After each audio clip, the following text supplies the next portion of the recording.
What it do? Bedtime crew. Hey man, listen, today I'm here as the best matchmaker on YouTube to talk about the UFC rematches that I want to see. So I've gone through every single division, and today in no particular order, I'm going to talk about the big fights. A lot of these are title implications, crazy rivalries that I want to see more of. These are the fights that UFC needs to run back in every single weight class.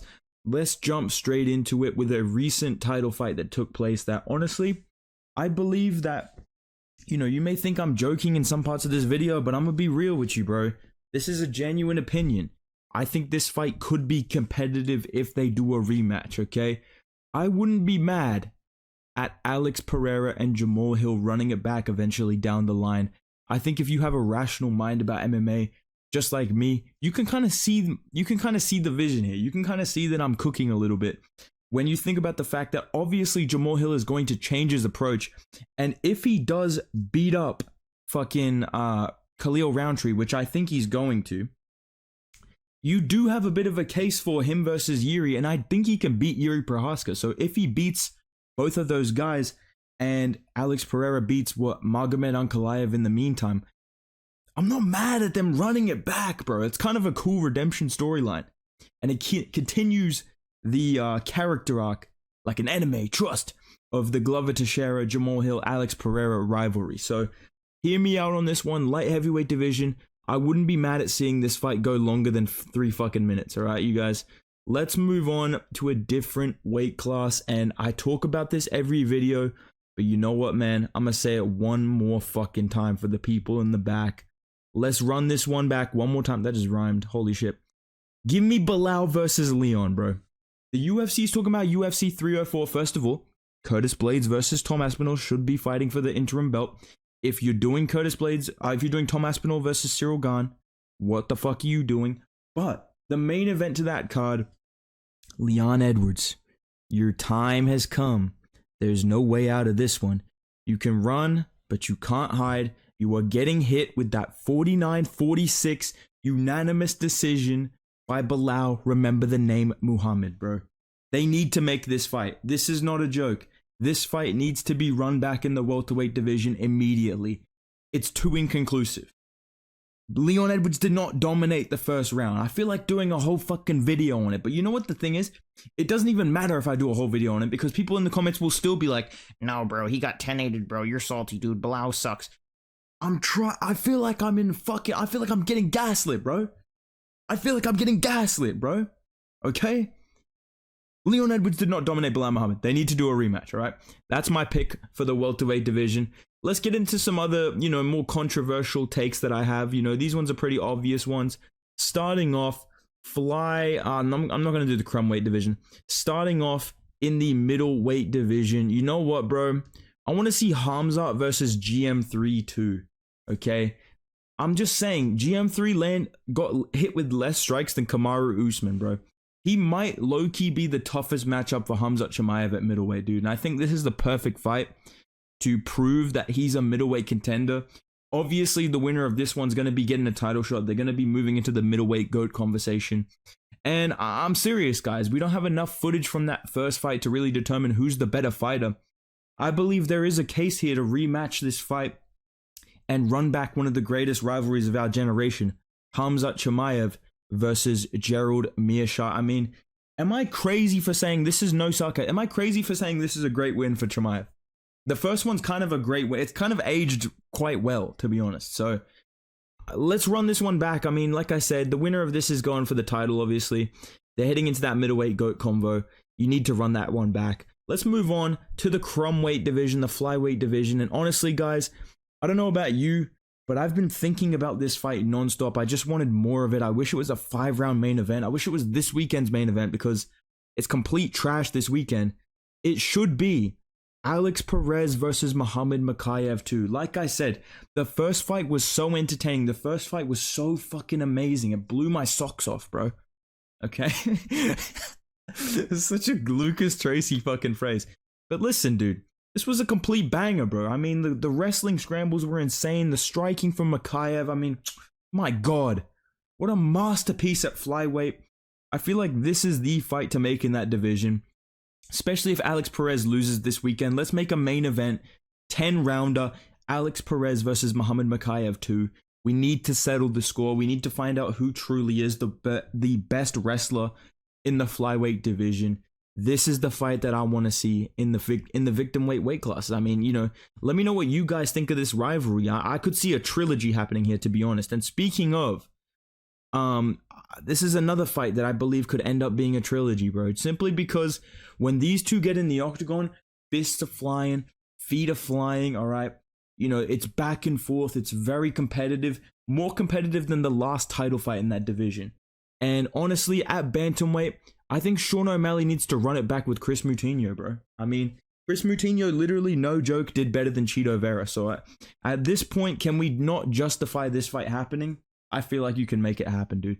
If we can get Chito Vera in there for beating fucking Pedro Munoz by split decision, why can't we get Chris Moutinho in there to get another title shot? I mean, he was giving it to Sean O'Malley.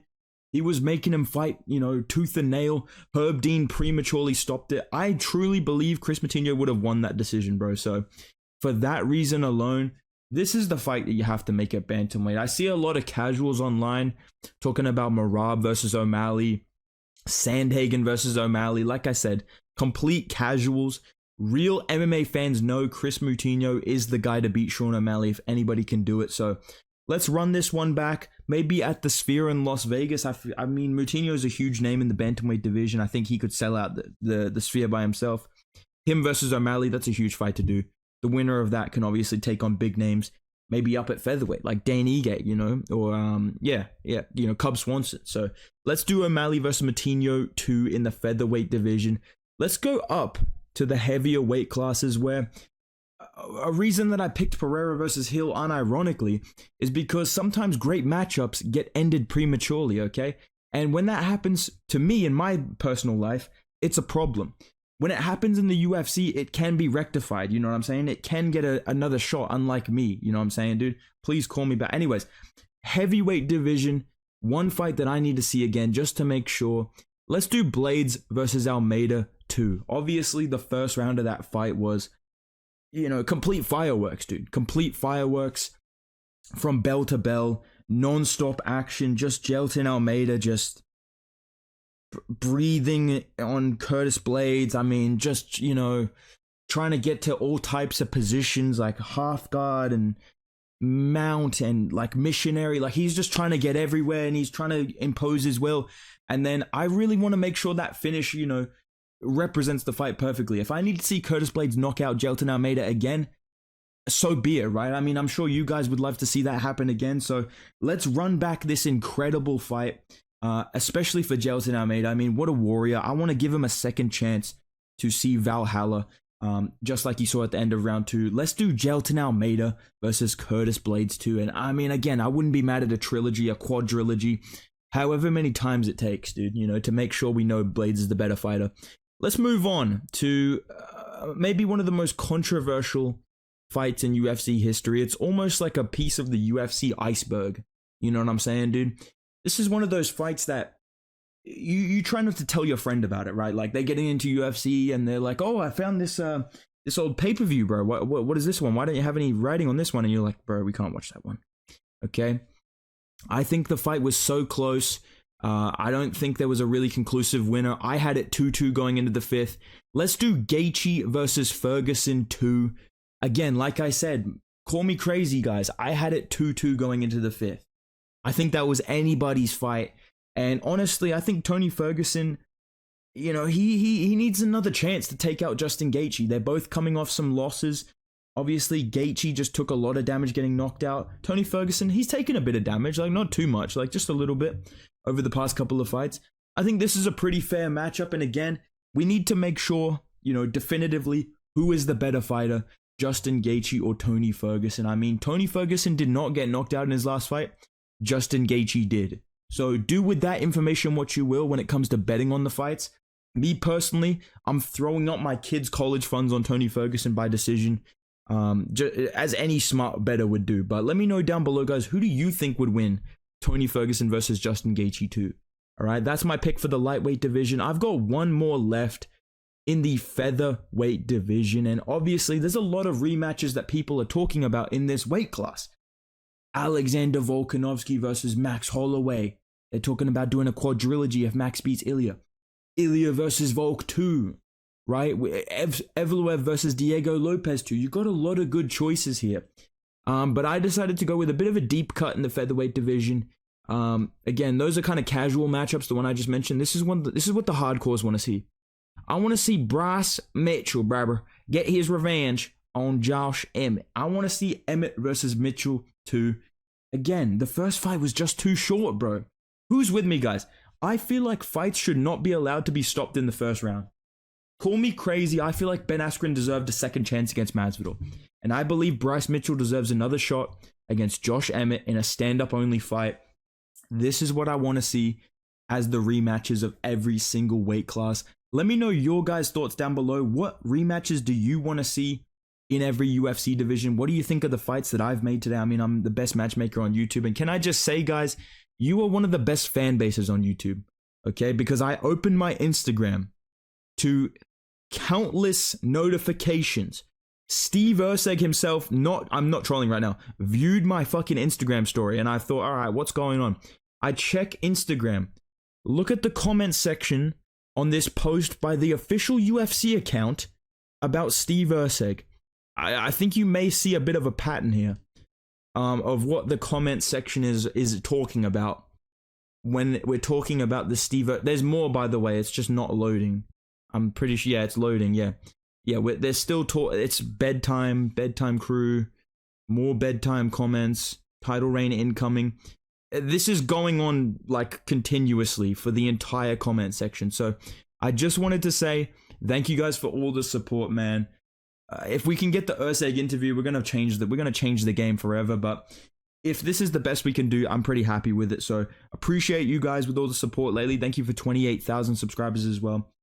Let me know your thoughts on this video. Drop a like if you're enjoying the videos lately. I'm gonna keep the daily uploads coming. All right. And yeah, subscribe to the channel. Follow me on Instagram for my predictions for this weekend's fights. They're absolute trash, but I'll give you my picks anyways. And yeah, see you in the next video, boys. Goodbye.